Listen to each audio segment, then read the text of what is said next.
And what a day it has been. Wow, I'm not sure the gods want us to trash analyst relations today. Uh, Bonnie and Josh, we've overcome a lot of obstacles to go live today. Welcome to both of you. Thank you. It's been a fun morning. Yes, we're alive and we're here. It's all good. A lot of transportation issues, and then Josh just disappears. But He's had we're enough going to give already. him another time. Yeah. A lot of transportation and logistics issues today, but we are here. Hopefully, there are some folks out there in the audience too. Feel free to chime in. Let us know how the stream is going. If you want the alternate stream on YouTube, I can provide it for you. This show is absolutely a live experiment on the topic of analyst relations. Why does it need to change? Does it need to change? How? I couldn't ask for two better colleagues. Seen you all in a lot of analyst events, raising your hands, asking those pesky questions, pushing for answers, getting that dialogue, getting that friction. That's kind of what folks like us live for, right? Big time. So, Yeah. Okay, so here's what I did, dear audience. I fed a bunch of content into. Brian's got some salty. Yeah. Josh stole one of my hats. Actually, but this is Brian. Did you see yeah. this is actually in honor of Bonnie and Raven Intel? Oh wow. Gosh, I could not be happier with your choice. I'll go find you one. It's a state park in Oregon that sells them. Best bird. Brian, try not to be jealous of the Raven swag. Raven, blue Raven swag. And by the way, if you want more salty analyst commentary from Brian, in addition to the chat today, Brian and I are 2 weeks from today, we'll do another month in review. So he will be back in the chair, and I'm sure he'll have a head of steam. So look, here's what happened. I wanted to advance this topic of next gen analyst relations, why analyst relations need to change. And I was looking for some fresh ways forward. So I compiled all my research and content on this topic, which includes surveys with various analysts, all of this, and I uploaded it into an AI tool, Notebook LLM, along with a bunch of AI research that I'm not going to show you today. And so there's kind of a meta story here, which is we're going to review some content created by AI that's going to propose some solutions to analyst relations from an AI creation perspective. This could really go wrong, don't you think? It's got all kinds of possibilities. Yeah. So here's what I did. I've shown Josh and Bonnie a little bit of this collateral already, but we're going to go through it live, and we're going to have some live reactions to it. And there's a few different ways this can go, because we're going to judge it kind of based on its merits in terms of the ideas, but we also might poke some holes in it and say, why is it saying that? That's wrong. And then I'm going to be on the honor system to tell you if it was my bad idea, or if it was AI making up a bad idea, or, which is a more subtle point, is AI kind of emphasizing the wrong set of ideas, or hitting on one thing more than it should. So there's all kinds of ways this can go wrong, but I think it's going to be really fun. And in addition to a slide deck, I have a video and an audio podcast. So we'll see what we can get to. And Sarita is here. And Sarita recently had me on a panel of independent analysts. Sarita runs analyst relations for Sugar and whatever Sugar is called now. We should probably be up to speed on that. But anyway, Sarita, welcome. And Sarita will tell us, right? Sarita yeah, exactly. It's a brand name to work with. Yeah, exactly. But I will forever think of it as Sugar. Sorry, it's been drilled into my brain for so long. That's what being a crusty curmudgeon is all about. But Sarita, thanks for being there. And I did invite a bunch of AR directors to this event. So we'll see how many of them show up, but they will be getting the replay. Now, there's something I want to say about this before I start showing you the content, which is that this topic is a challenging one, like how we change amidst all this disruption.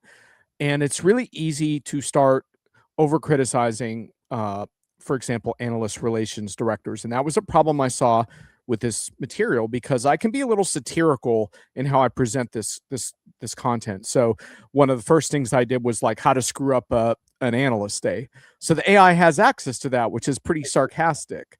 Oh yeah, we're going sugar AI now. So the sugar's still there, but we're now all about AI, not just CRM. So anyway, so basically what you tell the AI, as many of you know, affects what you get out of the AI. And so what I found, and I'll just be flat out honest before we get into these slides, is I found the slides we're going to look at today, this particular deck, to lack, I guess, a little bit of empathy for the situation that AR directors face. But let's just put it out there right away, Josh and Bonnie. Being an AR director is a hard job. Let's just acknowledge that. Yeah, it's sort of rock and a hard place, stuck in the middle, without a doubt, in most cases. Yeah, and we'll get into make it harder for themselves than they need to. Yes, right. And they're, look, it's fair game to hold feet to the fire a little bit on some of that stuff. But I guess I found that this particular deck, and one of the reasons why I'm not releasing this content into the wild as it sits, is because I didn't feel it really captured that challenge of, like, a lot of AI directors that I speak to really want to foment change inside their organizations, but they also have to, juggle relationships with classic big three vendors. And look, these slides are not going to go easy on the big three vendors. So let's just also say that I think you two are probably like me. We have friends at all these big shops, and there are a lot of capable people that work for these large firms. So unfortunately, AI took my criticisms of these big three firms and just kind of wrote them up as legacy artifacts, which is a little bit simplistic. So I just want to acknowledge that. And finally, there's one other thing I want to say, which is this particular deck I thought was visually striking, which is one of the reasons that I chose it. And oh wow, do I have some spam in my Brian, he wants to set up a phone call. Spam. I'm sorry, Brian is sending you spam. Oh, thank you. We should get to that soon, but yeah, we will get, Brian. We will get to that. Gain insights from Nameless. Yeah. Well, so anyway, the final thing I want to say is I chose a striking visual deck, and we're going to have a look at the first thing now. But before we do that, I just want to say the reason when you see good visuals out of AI is because it's been trained off the back of illustrators and designers who are never compensated, most of them, for any of that material. So I just want to acknowledge that there's some ethical gray area in what we're doing here, and to say on your next project, hire a real human designer, illustrator, and creator. These are brilliant people. A lot of them are underfunded right now, and they will do an awesome job. And I've used some of them on my last book, and I will use them again. So do not think of this as a substitute for them. And with that, you can see that this slide deck, would you agree that this AI rendition, Josh and Bonnie, captures a little bit of like John Reed vibe? Because I think it does. Look at this. It's got a strike through like I always use. That's pretty nice, huh? It's pretty good. Yeah. By the way, we should tell the audience that John sort of kind of strictly forbade us from really studying this deck before this this event. We were supposed to be able to respond ad hoc and in the moment. So, but I did look at this one. Yeah, that's That's right. So we're giving you gut reactions right now. My initial one is this looks a little 80s. Little 80s. Well, I am a child of the 80s, though, Bonnie. That's true. So wow, it nailed you. So history search. I think that's kind of like actually pretty cool. Anyway, I think the design looks good. It looks like something I would have wanted to do if I had any talent with slides. Mm-hmm. So I would add an adjective to that, by the way, in front of brain dump, like meaningless, mind-numbing brain dump. But we're going to get to that, right? We are. So have a look at the Standard Analyst Summit agenda, folks. That dictation practice, 150 slides of dictation, Josh, that's from you, man. That traces back to. It's actually got it. It's shut up and take dictation. It's an important note that I think the AI missed. It's by the way, dictation does not provide time for you to ask important questions. Or if you ask questions, excuse me, we're gonna hold the questions for the end. which will then run over, and there won't. Sorry, we'll take questions later. So yeah, shut up and take dictation. But yeah, there we go. I don't know. I think this slide's pretty good. I mean, the slathered in NDAs part is a little maybe over the top, but the overuse of NDAs can create a lot of problems in terms of sharing material with our constituents and with buyers and all of that. Any comments on this slide? Oh, I have comments. Bonnie. Yeah. I would say that, for the most part, we don't see this often, where we have an agenda that looks like this. Sometimes the 150 slides is accurate. But I would say the biggest critique on this one, the scripted softball questions only during customer panels and things like that, or not allowing Q&A during customer panels, that's always annoying. Yeah, my view. Go ahead, Josh. Let's hear yours. I want to riff on that just a little bit, because not only is the customer panel moderated, but we have been subject to many admonitions. Please don't mess up the customer. Don't do, don't embarrass the customer. We can't let you ask questions because you're going to do something to the customer. And I can't tell you how many times I've told the AI professionals, hey, guess what? They're our customers too, or our prospects. Do you think we would get up there and embarrass someone in front of, like ask a bad question, like do something stupid? Like, why would, and I'm going to just preface all that with, at every junction in this deck, I'm going to be asking myself the question, does this deck understand that we as analysts and very often the AR team should have the same general goal in mind, which is that we're all trying to make customers successful, all of us, all the time. We're not trying to screw anybody. We're not necessarily on the vendor side, but we're definitely on the customer side. And everything I'm going to say here is going to be couched in that kind of basic fundamental thing I feel like I have to say to too many AR professionals too often. Right. And Sarita's not too impressed with the graphics from the fill in the blanks for dummy series. Sarita, what I would say is, man, you should have seen the decks that I'm not showing you today. And but anyway, the strike throughs in the handwritten stuff kind of echo a little bit of my style. Brian says, I think softball questions is too harsh. Make it wiffle ball questions. Yeah, there are some meatballs over the plate with the over moderated panels, and I think it's okay to let go of that. Though to me, this slide is pretty much on with a lot of the things that I've written. That I think that's it's not presented as a brain dump, but the whole thing is so often we feels like we run out of valuable QA time as the pressure builds to cover a certain amount of pre-planned material, and I see that dynamic again and again at analyst events. And by the way, the slide deck is not just about events, by the way. The one thing I would say though is that we optimize for vendor ego. I did not use that phrase in my writing. Like, AI took that and ran with it, and I don't think I would say that. I would say that we optimize for kind of our overall messaging rather than dialogue. I would say that would be the distinction I would make there. But anyway, could you back up to the first slide real quick? Just yeah. Stop the brain dump, build the parallel path. Now forward. What's that? Bring us back to that other one. Yeah, and Opal, I mean, a lot of AR folks have improved upon this format, obviously. So it's great to run into AR directors who are changing things up, and I'm seeing that more, and I did note that in my most recent article as well. So shout out to those that are, and if you missed the beginning, I did acknowledge that this particular deck is not, I would say, not empathetic enough to AR directors for a variety of reasons. Let's hear from Sarita on this real quick, and Bonnie, hold your thought. Josh, I've heard from AR pros that are more worried about what the analyst might ask about the company. She doesn't totally agree with that. So that's something we can continue to talk about. Yeah. Versus putting customers on the spot. Anyway, Bonnie, what did you want to say?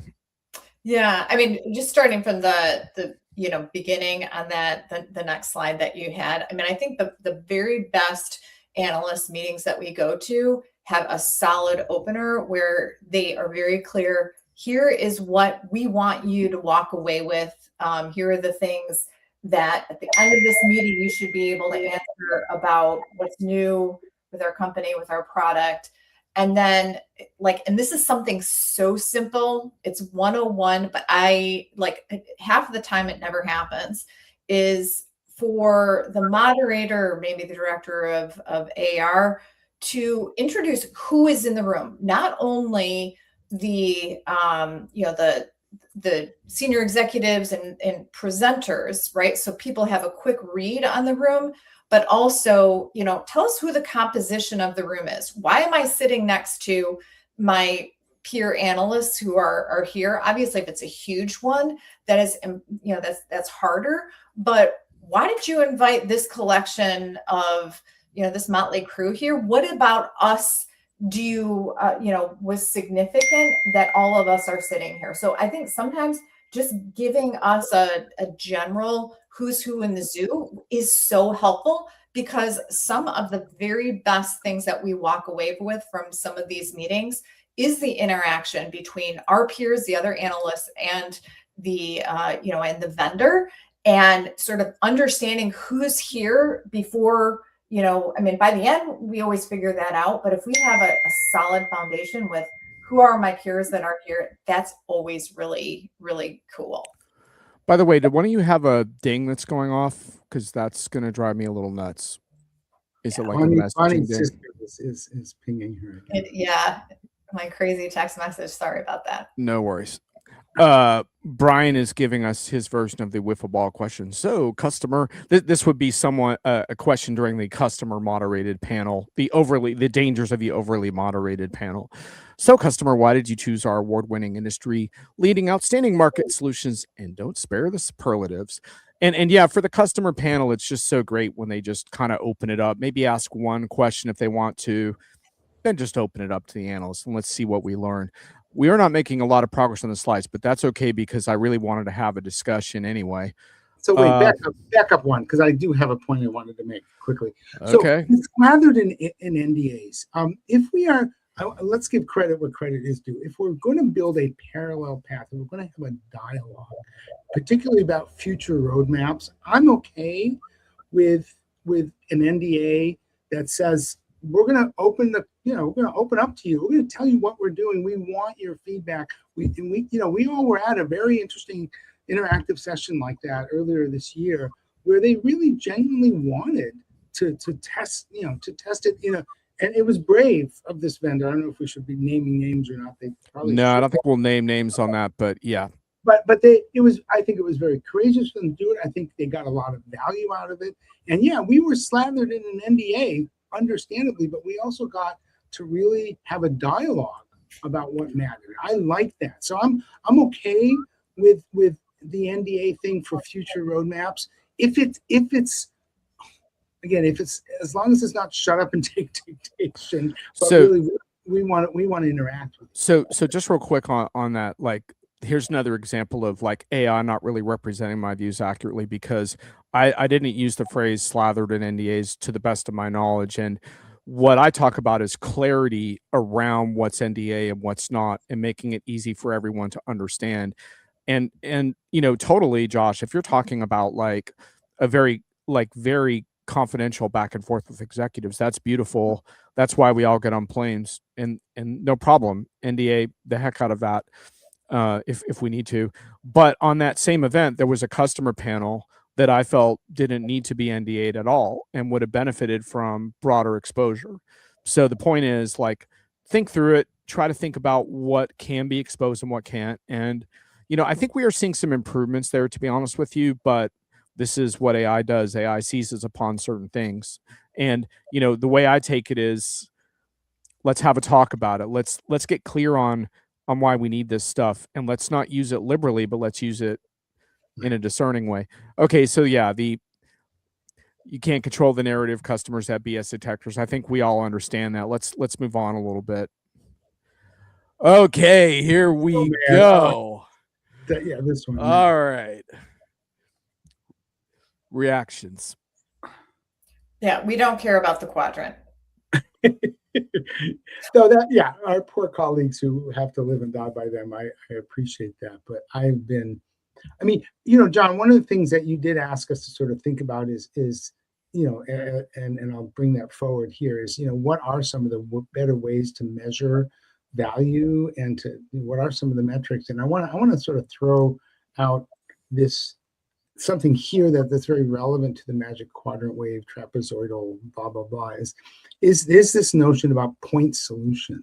And the idea that the differentiator, I think, between a lot of us independent analysts and a lot of our colleagues who are very domain locked into a domain and locked into a quadrant viewpoint is the fact that more and more, if I'm going to have the very, very best supply chain in the industry as a customer, it's not going to be because I picked the very very best supply chain planning solution point over. It's because I'm doing something much more comprehensive and strategic than just that. And the thing that I want to emphasize, because I think not every AR professional understands this, is that kowtowing to the magic quadrant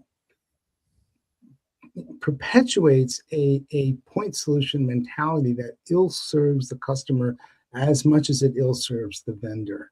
And one of the things I really feel like we independents have done a lot of good work on is to say, it's try to break down that mentality a little bit, that they want the end customer wants the intent process.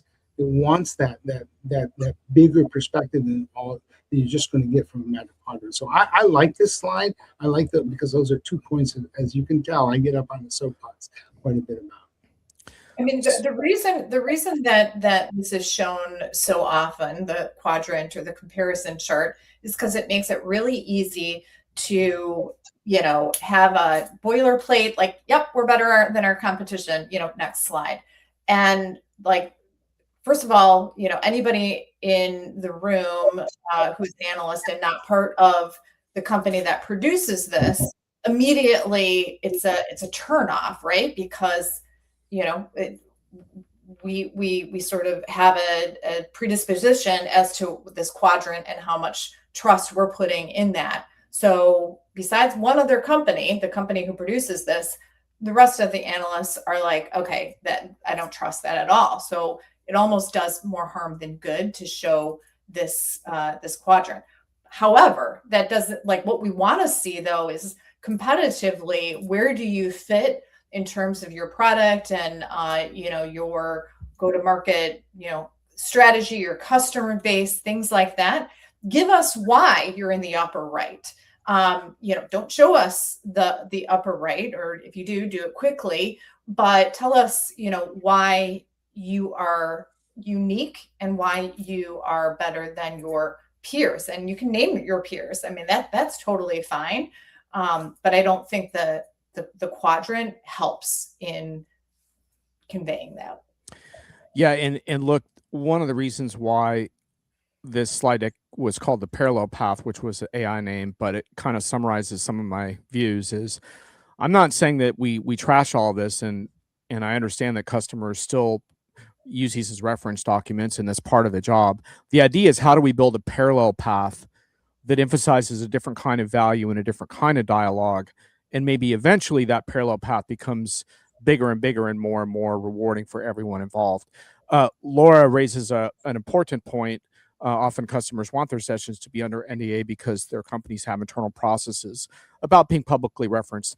And it's a really good point. And I do want to say that I think all customer panels, especially ones that are pretty open and not over moderated, have a lot of value. I would just say that why not try to get reference customers that are comfortable speaking on the record at analyst events, because every vendor does have customers that are used to speaking publicly. So why not prioritize those customers? Because especially if you have a whole day that's NDA, it's really nice to have one segment that's customer based that is not, because you can then take that, and that's for the good of everyone to be able to take that dialogue forward. I just wrote about some amazing customers from a vendor that were on stage, and I think those customers probably would have been more than willing to sit with some analysts and and have a similar conversation. So anyway, it's kind of pros and cons. It's kind of feeling your way through a day and figuring out, like, is there something here that's shareable, and then we can emphasize more confidential discussions as well. But it's a hard thing. I mean, look, events are hard. We all get them wrong. I've thrown events, I've thrown bad events, so I know. Anyway, so okay, so here's our parallel path slide. Reactions, please. See, you can tell we've not seen this before. He's mean. He wouldn't let us look at this. Yeah. Yeah. I mean, I think the without a doubt, the two-way unscripted dialogue is the most value that I think a lot of us walk away with after these events is not only being able to ask the candid questions of the vendor team, but also hearing our peers' vendor, questions of the vendors as well. And it's definitely an art to be able to facilitate that Q&A process. I mean, I see a lot of people in the comments saying that it definitely gives them some twitchiness, right? I think about those questions. On the other hand, it is the best way for all of us to learn is to be able to have those conversations, and also for the vendor to learn, hey, what is everybody truly thinking? Yes, they ask a survey at the end, but if they can walk away and actually have analysts provide value and that feedback live, I think that's a home run.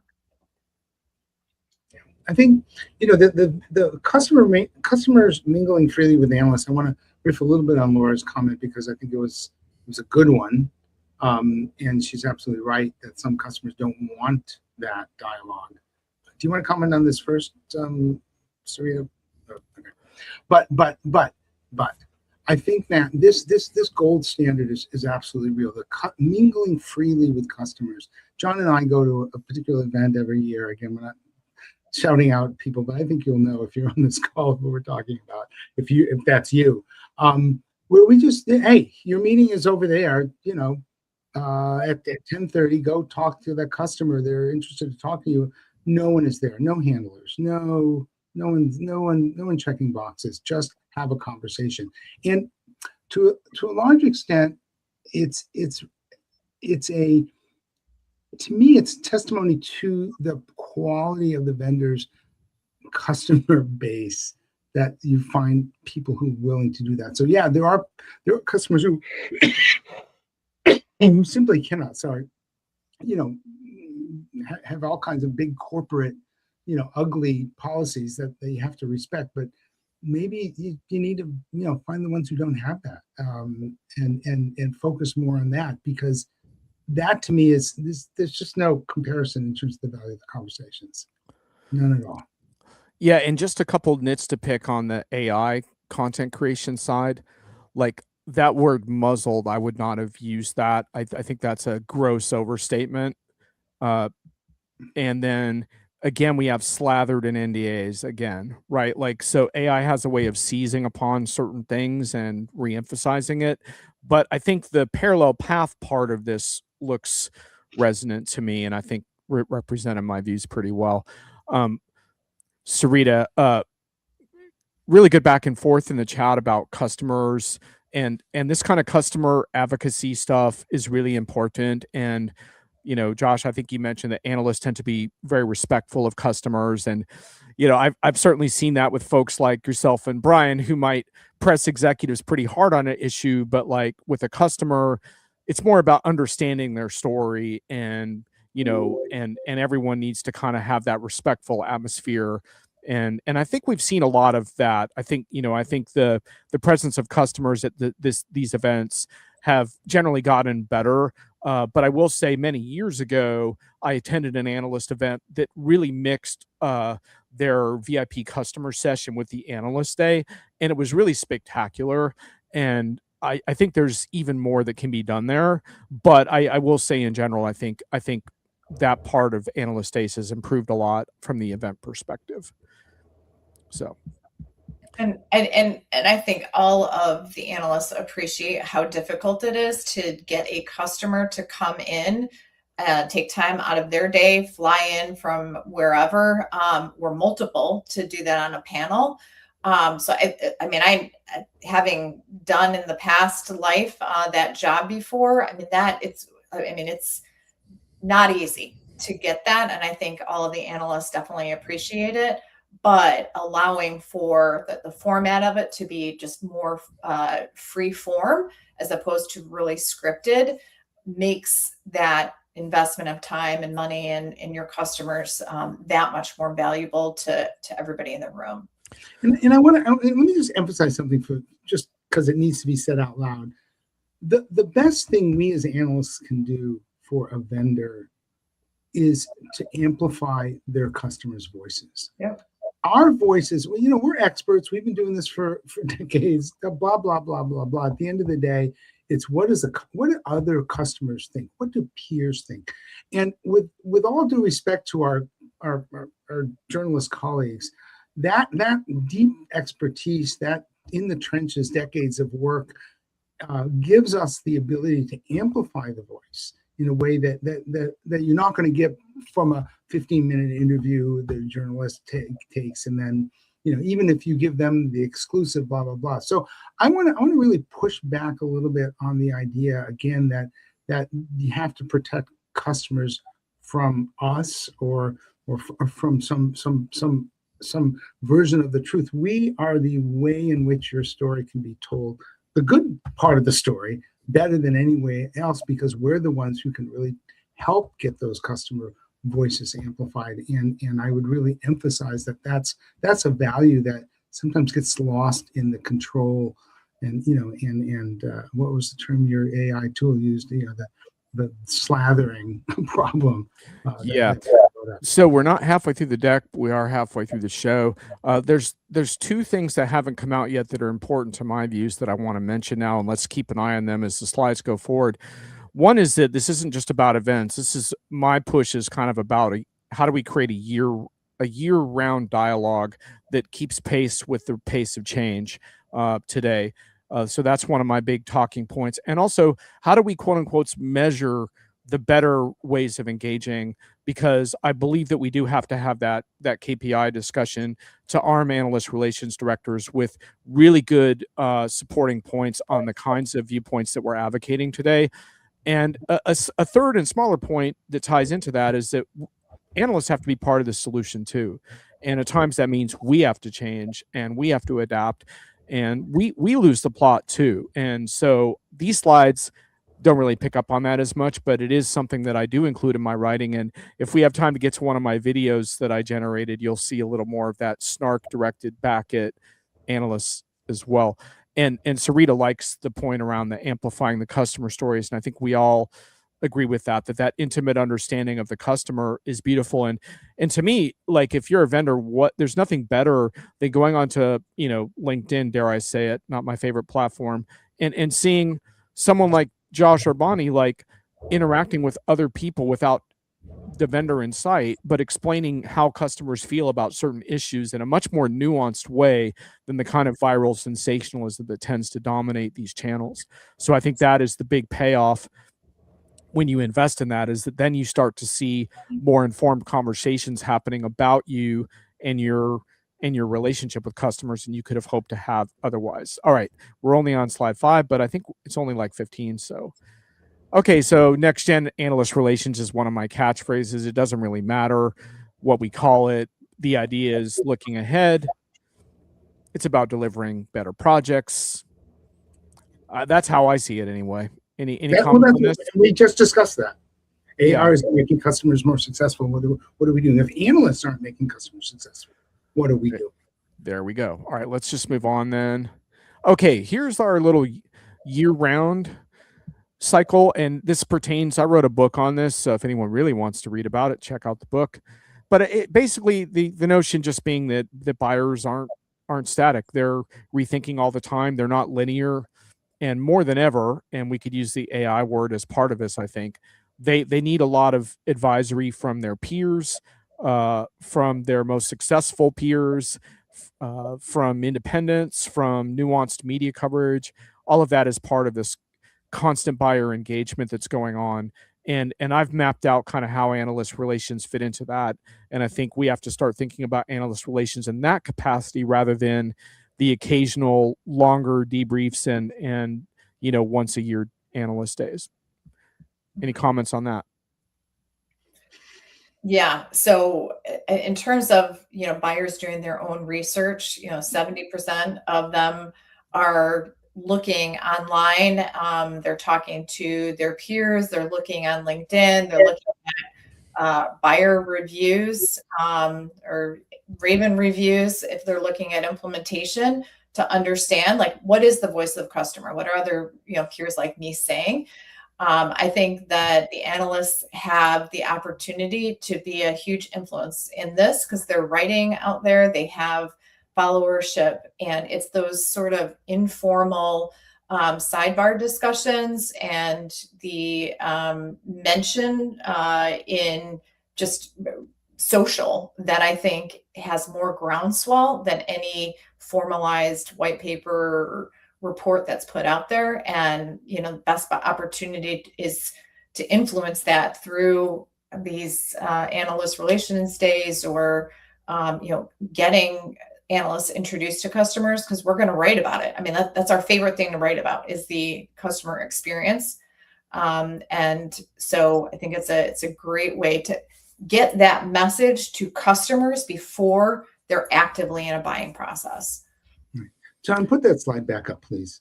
Okay. I'll go back to Tim. I'll go back to your comments in a sec. Okay, slide is back. A real kudo here because this is really seminal work and very, very important distinction between a lot of the quote unquote metric driven analyst relations and frankly pipeline analysis that I've seen. This notion that this journey starts before they talk to vendors, this notion that they are only in buying mode at a certain moment, really belies the false wisdom that pipeline analysis, as many companies do it today, works. In other words, and I believe me, as an independent, I have heard more often than I care to mention, well, we don't see you in our pipeline. And the answer is yeah, because you show me the pipeline, which one AR person did, may she never crossed my path again. And it went through this long analysis of how the decision got made. And I said to her, where was the conversation I had in yours? Where was the time I spoke in front of the user group to that customer? Where was the time that John and I buttonholed somebody in the hallway? Where was the time that person read something we wrote or comment on? And we don't know how to measure that. And I said, so therefore it doesn't exist. Get out of my way. And I just want to say that those points that you have in that slide are super important for folks to understand how it really happens, how the sausage is really made, not the way we want the sausage to be made, because it's the thing we can measure. So thanks for that. And just real quick on that, like that was why I wrote the book, is because I wanted to reframe the model. And the other piece of it was this notion that B2B buyers are always learning and always building their networks of trust around them. And beyond that, there's this understanding that you can measure more of that than we do. It's not easy, but multi-touch attribution models that are powered by data and some forms of AI can help us there. But we do have to measure this dynamically all the time and figure out how these things happen that influence these decisions. And so that's part of our collective challenge is to develop better metrics around it. And we'll get to that a little bit more. One quick thing, Tim Crawford has factored heavily in some of the articles I've written on this topic on Diginomica. Hi, Tim, great to see you.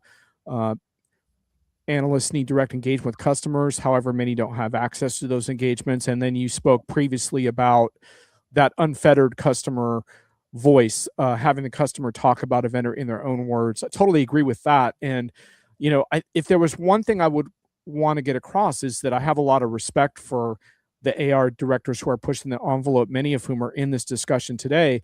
And I think there's so much more that can happen there. Like, so for example, it's been more than a decade now, but I was at a show with a customer panel as part of a keynote that was totally awesome. You know, there were no vendor execs on the stage. The customer moderated the panel, and everyone on the panel was a customer. And I was there. I remember that shouldn't be a once a decade experience, right? Like let's when you're getting stuff done as a vendor, set your customers free to tell us all about it, and that's really impressive. We're getting some good questions in the chat. Is it your take that paid marketing has no real lift on this? No, definitely not. It's basically, Guy, it's more like how many topics can you cover in one webinar or one event today. So paid marketing isn't the focus of today's event, but absolutely, it's one of the factors. Yeah. Absolutely, 100%. But generally speaking, like, really good paid marketing, I think, is attached to really compelling narratives and really compelling content. And in the end, that's human created content, though AI can help personalize and distribute that. But that's another comment for a different show as well. Brian, B2B buyers rarely get enough time to really vet new potential vendors. They rarely have enough time to keep up. Buyers want to be cosmopolitan. They need fast, impartial inputs to help them shape the short list and key selection criteria. I think Brian nailed it down too. There is part of like why we need a more year-end mentality. Things are moving too fast now, and they need people they can trust inside and outside their organizations, and that's a big part of what we're talking about today. Yeah. All right, let's progress.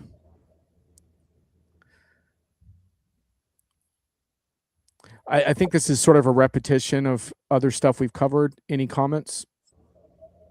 Well, the format, I think the layout is important, right? School, versus comfortable, table with. I assume that figure on the right is we should be moving around and interacting, as peers, not as a bunch of kids in school watching what's going on in the program.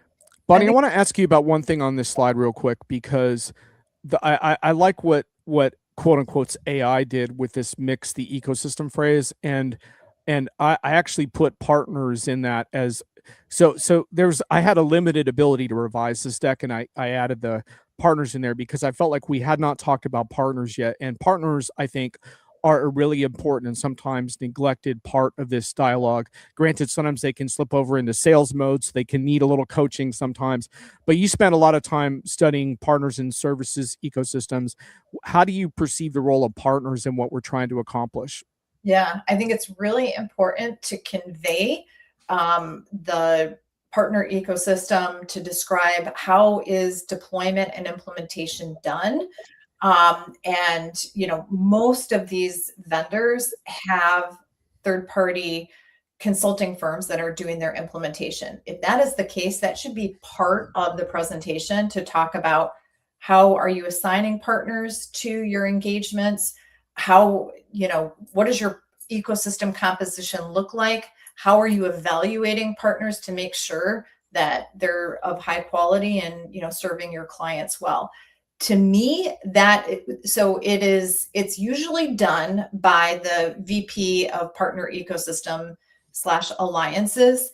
Sometimes it's too much of a flyover, and you really don't get a sense for how the ecosystem actually is composed. Is it a bunch of resellers, or are these, is the vendor reliant on these firms to make sure that their product goes live?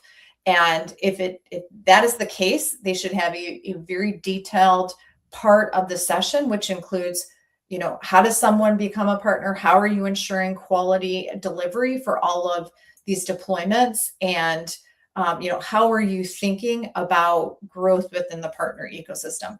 All of those things, again, we've seen them, I think, all of us, that section of the analyst day done really well, or it's a footnote, and yes, we have a partner ecosystem and we really love them and they're doing a great job, but that's about the extent of detail we get. To me, that's a huge miss, because partners are part of the brand of a software vendor, and to not get into the details is to really escape some of what's important. Josh. I just want to add to the mix, and I'm going to throw a very controversial idea out.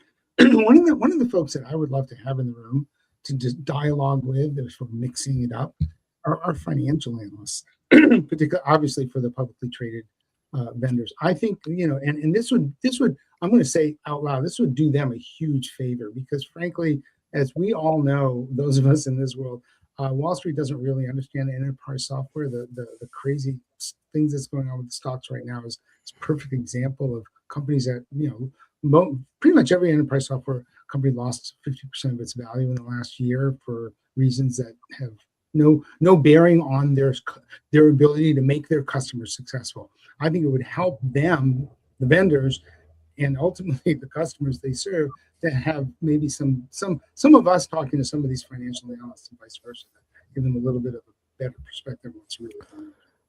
Indeed. And I love getting calls. I get calls from a few of them from time to time. We have great arguments, and we don't see the enterprise the same way, but that's fantastic dialogue. I want to say just briefly that I don't want to be too event driven, but the partner panel is an underrated and often non-existent part of these analyst day events. If you get the right partners, especially the ones that are disruptive, not the typical systems integrator, big players we all know, but some of your upstart partners that are building cool new stuff and changing how customers are being served. Like, those are fantastic partners to talk with, and it's a missed opportunity. Josh and Bonnie, I want to, John, what I would go on to say, for every GSI, there should be 2 independents that come. There you go. All right. GSI, sorry. Okay. So I want to blast through the next couple, because I want to get to the KPI part of this, because we are running low on time, and I don't want to miss this part of the conversation, and we're getting closer to the end of the deck here. So this is just an anecdote of the kind of magic you can't script. This is a real life example. Someone in the chat, I think, was involved in this, and just the example of how relationship with customers can lead to problem solving, and the analyst can make a difference for a customer, and that can be big numbers, and those numbers typically aren't tracked. And then we get questions about the value of these types of engagements from a more unstructured perspective. Well, here you go. This one is just another comment on analyst days. It's about keeping it interactive. I like the line, analysts like to argue, let them. I think that's true to a point. And then there's a point where sometimes you have to step in and say, can the 2 analyst egos in the room, that's right, I said it, analyst egos, step out into the hallway for a little bit and resolve that yourselves. And John, along that point, I said it before, moderating and facilitating the discussion is an art form. Yep. And sometimes the questions get too verbose and things like that. The masterful AR folks know how to rein in those sort of things that happen, and give every question sort of its due time, and sort of make sure that people aren't asking 5 questions when there's just not enough time for that. So yeah, you have to, if you're an AR and doing the facilitation, sometimes you have to, be harsh and cut people off. I sometimes call this the paradox of participatory events, as they require, ironically, a higher degree of sophistication around facilitation skills. And by the way, I advise on creative event design, and I often don't really charge for it because I love doing it. So we can always talk more about that, but I really don't want to talk about that. I thought this slide was overly dramatic. I don't even understand that. But this notion of KPI culture not going away, refusing to measure engagement is a luxury we can't afford. The next few slides are about this topic, and I want to talk about it with you all because, I had a debate at CRM Convos on this topic with a few AR directors that were speaking. I was just in the peanut gallery, chiming in, and they did a great job on the conversation.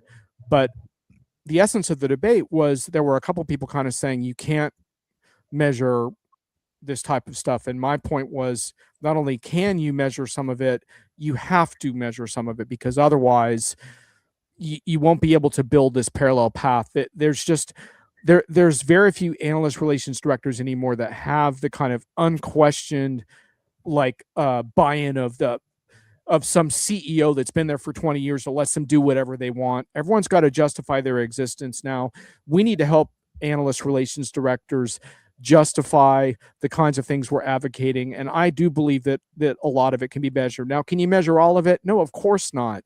You have a magical conversation with someone who's like moved up to the CEO level that you've known for 20 years, and you give them some insights.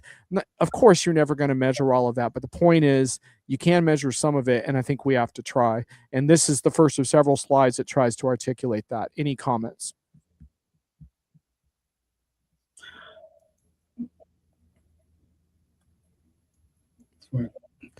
I'll say that this is the point I made earlier with the AR person who just left the interactions independent analysts might have out of the pipeline because it couldn't measure it, and it is tricky to measure, but missing it is really missing, truly not understanding both the value of good analysis and of course the value of independent analysts in particular.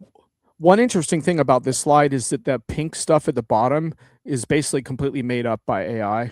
I didn't write that, and you won't find that in my writing on this topic. And I don't think it's total BS to say that it can't be measured. I think it's a legitimate debate, and it's an important one. From vanity metrics to value signals. Now, these vanity metrics are, I think, a little bit randomized, but anyway, I like the concept of moving from vanity metrics to value signals. What are your thoughts on these? It's interesting because to me the metric that I would push back on much more is the one about, I can see I can get data from one of the big three analysts on the number of queries they had for their quadrant or their trapezoid. And that's one of my key metrics is just those interactions. You don't measure interactions in the same way. You don't quantify them for me the way that they do that. So this total slide deck review, I'm not sure these are metrics. I don't know AR people who look at that first slide deck review and think that matters at all. Yeah, and I think every company is going to have to some extent capture their own metrics, but I think part of the point is you will need to have a mechanism to capture it much more continuously. And once you capture it, then you need the kind of multi-touch mechanisms that allow it to be resurfaced later, instead of looking at only the most recent contact that shifted a customer's behavior. You have to be able to go back, but you can't go back if you don't capture it. What exactly you capture, I think we could probably honestly have a whole session on that. And to the AR directors who have made it this far into this discussion and have not said the heck with this or whatever, obviously we're representing more of a independent analyst viewpoint here, but I'd love to hear from any of you who are working on quote unquote measuring more of this magic, because I do think it's part of the future. And that's the area where I'm trying to advance my research on this topic the most at the moment. So if you have case studies, insights, or even off the cuff observations on how you've been able to do that, I would welcome that. Tim Crawford says, hearing more AR leaders thinking about the value each analyst brings, in some cases tying to revenue, in other cases tying to insights and outcomes. Absolutely. I mean, we have to figure out how to do this, and we got to figure out how to do it together, because otherwise the parallel path doesn't expand into a robust framework. It lingers on the edges with us grabbing those moments wherever we can instead of having it be front and center. So anyway, here's another take on that from the deck from AI. This is AI's recommendations for us.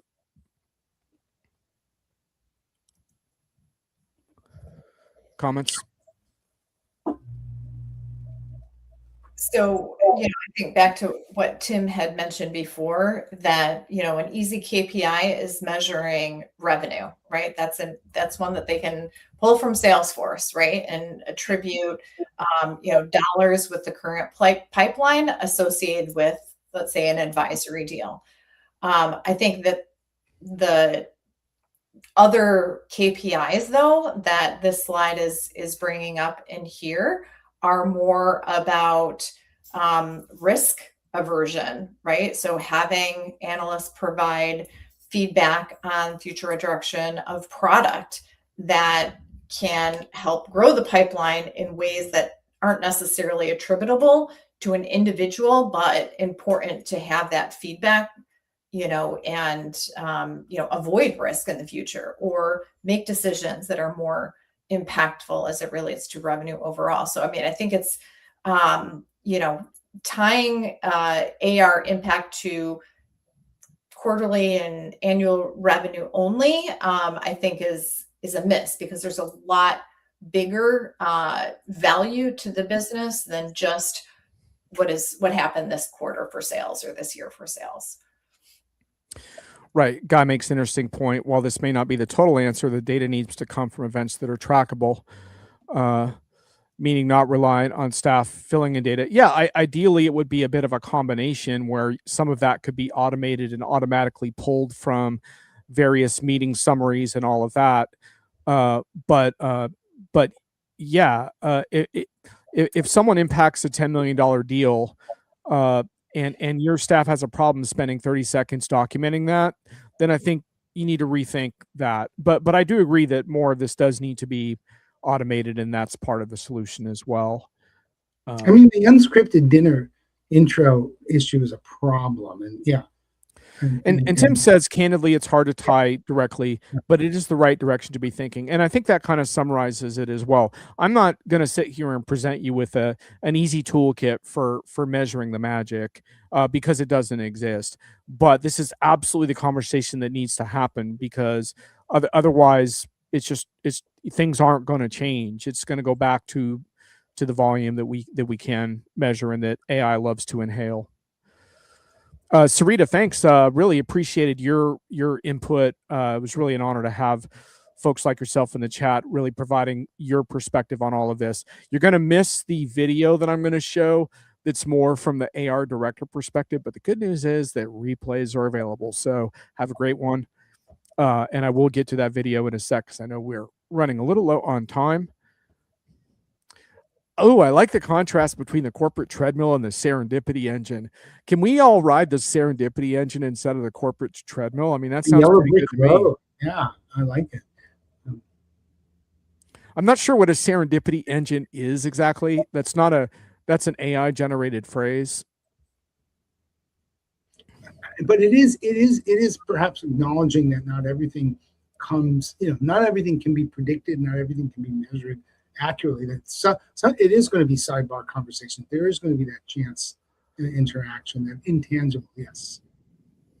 And Brian points out part of the problem, there's a lot of intangible analyst value that AR teams might not see. For example, what's the ROI of an analyst coaching a CEO, surfacing, facilitating a potential acquisition, referring a great candidate for an open executive slot? For sure. And that's part of the problem here. And like I said, we're never going to capture it all, but I reject the idea that we can't capture more. Yeah, exactly. And multi-touch attribution is a thing. This isn't like something I just thought up today. You can invest in it, you can make it real. And once you have a multi-touch attribution system in place, it starts to make a lot more sense in terms of what you can incorporate. Okay, Josh and Bonnie, I really want to get to my video collateral. It's not a long video, but I want to show it because it's fun. So do you have any more comments on the KPI thing? Because I want to make sure we covered off any of your comments on that. Other than the fact that we need to keep pushing this idea and have more conversations like this, because we need to help our AR friends do a better job. They definitely, the smart ones, would take the help, and I would love to help them.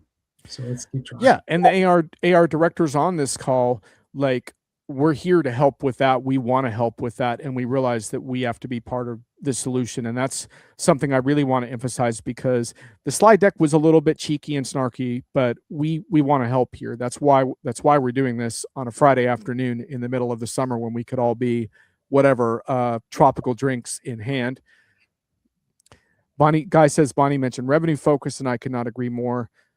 Front-end actions tie to back-end results to the trackable and is pretty objective. Yep, anything we can objectively measure, that's great. Tim agrees with Brian. Customer advisory sessions, private roundtables, they're incredibly impactful, but aren't visible publicly. Let me ask Brian out loud. Unless we self-report this, in some way. It doesn't get Right. measured, but maybe that's one of the solutions to figure out a self-reporting mechanism, because we are all doing that. And I think it's super important to have someone acknowledge that this is what's happening. Yep. And sometimes that those revenue, indicators or KPIs aren't necessarily like, we know that, but it didn't make it into their reporting mechanism, whether that's Salesforce or however they tie an analyst interaction to an opportunity. And so I think it's a wake-up call for all of us to make sure that we are communicating with the vendor. Hey, I had, calls with these clients and things like that, to continue to show them, hey, we're actively involved with your customers as well. I mean, they should know that, but again, we're tracking it on our side. So, Indeed. Okay, so just real quick, shout out to Liz Miller of Constellation, who's also been a great person of input into my reports, and it's always good to see Liz's hand shoot up at an event, because I know something good is usually coming. This isn't the summation of Liz's feedback, by the way. This is a warning. But Liz also paid a hearty tribute to those that engage with us and put up with us in my piece. That's the closure of my most recent piece on Diginomica. So that's just a quick shout out to Liz. So now I'm going to remove this slide deck from the stage, and I'm going to attempt to get this video going here. Let me find this. Okay. So Josh and Bonnie, we just want to go through this before we wrap up. This is kind of fun, but so when you load up this stuff in a notebook LLM, you can do all kinds of stuff with it, including mind maps. And I did a book outline in case I ever want to do a short book on this. But I also created a bunch of different kinds of collateral, and I prompted things differently. And I felt like the slide deck went down a little hard on AR directors. So I did a prompt that emphasized that AR directors have a tough job putting up with analysts as well. And I asked them to do it in a film noir style. So once again, the reason AI can do this is because it's been trained on a bunch of folks who made film noir content, and those folks deserve to be compensated for their efforts. So with that disclaimer in mind,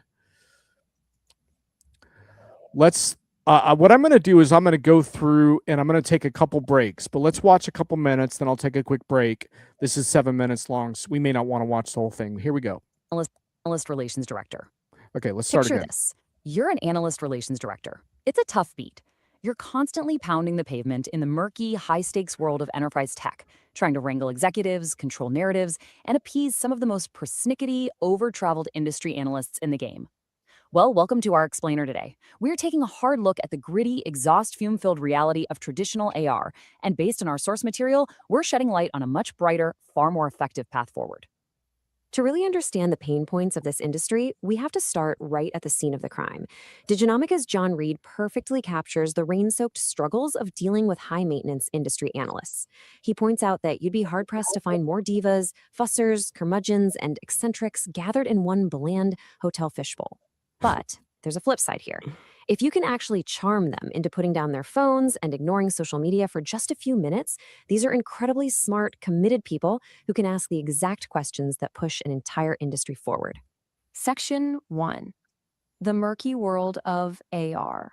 So right now, according to the sources, we are stuck on this legacy treadmill, looking at two completely diverging paths. On the one hand, we have legacy AR. It's built on static, annualized reports. It relies heavily on controlled narratives and chases these arbitrary, sometimes pay-to-play grid placements that take months to compile, meaning they're often completely outdated the very moment they're published.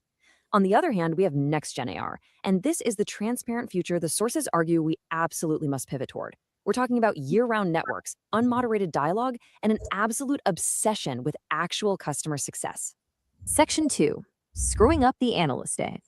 Now, to understand why this pivot is so desperately needed, we need to put our magnifying glass directly on the disastrous, slide-stuffed vendor analyst day. John Reed offers a cynical, highly satirical guide on exactly how to ruin one of these events. Step 1, decide the whole purpose of the day is a massive brain dump, and just lock everyone in a windowless room with back-to-back slides. Step 2, whatever you do, do not invite real customers. They might actually say something unscripted. Step 3, If you literally have to invite customers, make sure you over-moderate the panel with softball questions so analysts can't dig into real issues.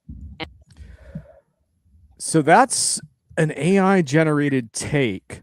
What did you think of that overall? Do you find that type of content engaging? Is it cringy? Is it some weird combination of the two? What do you think?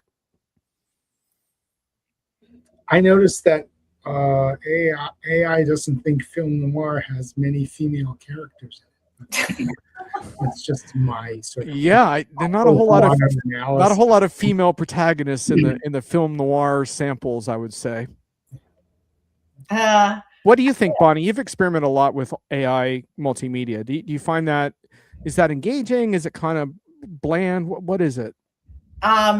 So I find the audio dialogue where within Notebook, you have two participants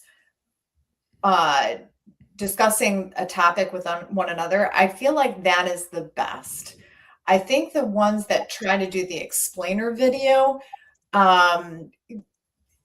there's something that gets lost in that seems more manufactured. However, the podcasting where they take a topic and dialogue it amongst themselves, to me, really, like, again, as long as you fed it good information, I felt like that has been something that's made me learn and think. This to me, I'm gonna say more cringy than cool. Yeah. Alan's smiling too much of this. Yeah, look, Alan. I mean, we got to have fun, and Guy thinks it's slop. And look, I think there's a really good argument to be made that's fairly slop. The one thing I would say is I thought those first 2 minutes that we played did represent my personal views pretty well, but that doesn't mean it's not sloppy in the end. Now, Bonnie mentioned the interactive, which is a popular format of two AI voices going at it a little bit. I personally am not in love with that format either, but let's have a little bit of a listen. This is audio only, so that's why you just see that picture of me in the background. And by the way, these things I'm playing are not available on YouTube. These are private videos. I'm not going to release this crap on my channel. But let's listen to this audio format, and this gets into the evaluation topic. Welcome to the debate. For decades, Analyst Relations has sort of been ruled by this. Well, the slide dump. Locking analysts in a room and just talking at them. Yeah, talking at them for hours just to secure a little dot on a magical industry grid. Exactly. So today we are asking what happens if we just completely abandon that model. I mean, it is a terrifying thought. You really have to empathize with AR directors here. Their everyday struggle is, well, it's intense. They are juggling executives on one side who demand perfect product narratives, and let's laugh at ourselves a bit here, analysts who can be, frankly, notoriously persnickety. Oh, absolutely. Over-traveled divas expecting the red carpet treatment everywhere they go. Right. So, abandoning that structured brain dump to let them just free roam, it feels way too risky when executives are demanding hard ROI. I get that. I really do. But that brings us to the core tension today. I think AR needs to stop relying entirely on these highly controlled, scripted events. Like, we need to shift to this parallel path of unfiltered, year-round, two-way dialogue. Unfiltered dialogue sounds great on paper, sure. It is great, and it focuses on customer success. Plus, we actually have the tools to measure it now. Okay, but look at the pragmatic reality. Those massive industry grids dictate enterprise budgets, right? Well, yeah, they do. So analysts literally have checklists. They are paid to evaluate specific product features. If you replace a structured deep dive with like a casual networking session, the analyst goes back to their desk without the exact data they need to justify your placement. Wait, I'm not saying we hide the product specs, but to create real value, we have to stop teaching to the test. When AR directors orchestrate these heavily moderated customer panels, it's essentially, well, it's like putting a straitjacket on the conversation. Okay, so that is an example of that sort of more debate style audio. I frankly, it didn't get my points of view very well. I think the first couple of minutes at all, and I don't advocate for getting rid of all the traditional analyst frameworks. So it didn't set it up right. But anyway, I'm curious what you all think of that. What was that engaging for you? No, I thought that was really unctuous and overwrought, and a perfect example of sloppy slop. It wasn't even good slop. Yeah, I thought that was actually very cringe. I thought it was terrible. I actually think the video was better. Much better. Bonnie? I mean, I don't know the information it was trained on, but probably not a lot. Because yeah, it was too much of a flyover to have any significant depth or content that I'd find useful. Right. Now one thing to point out is that like when you generate this stuff, like there's not a whole lot of editing in, for example, a lot of these tools like Notebook, but what you can do is you can kind of try again. Like, so you can issue a new prompt and do something different and try a different format. And some are better than others. The slides, actually, you can revise a little bit. And I thought, as far as the caliber of the material, I think the slides that we went through today, while imperfect, were far better than the multimedia stuff that I just showed you and other multimedia that I tried to do. But I will say that to Bonnie's point around the podcast point counterpoint, for my AI research, I generated a longer one. Like, it's almost 30 minutes long. And that's based on like 50 different documents of research. And I found the back and forth to be interesting to me because it's my research. And I liked how they kind of juxtaposed one idea against the other. But when I was thinking about releasing that publicly, I was like, no. It just too many problems, too many ways it didn't represent the points of view accurately. And ultimately, who wants to listen to robots talking for 30 minutes? Like, I think the more interesting thing, and I know, Bonnie, you've explored this, would be like if that were done for a particular client where they could listen to stuff about them, right? So in other words, instead of like that, because if I issued the AI podcast, just people arguing, there's all kinds of AI stuff they could listen to. But if I issued one to a company that's specifically about their strategy with their data, I think they might find that more interesting because they couldn't find that elsewhere. Anyway. Yeah. And you can customize the personalities of the hosts. You can tell it, I want this to be 2 minutes long, and here's the specific topics I want discussed. Where I have found it more helpful is if I'm not educated on a particular topic or don't have the depth of knowledge that I like to have, it's a great way to explore things sort of quickly in a format that's easy to absorb. Indeed. So Shashi wants to know about the word persnickety. Get the dictionaries.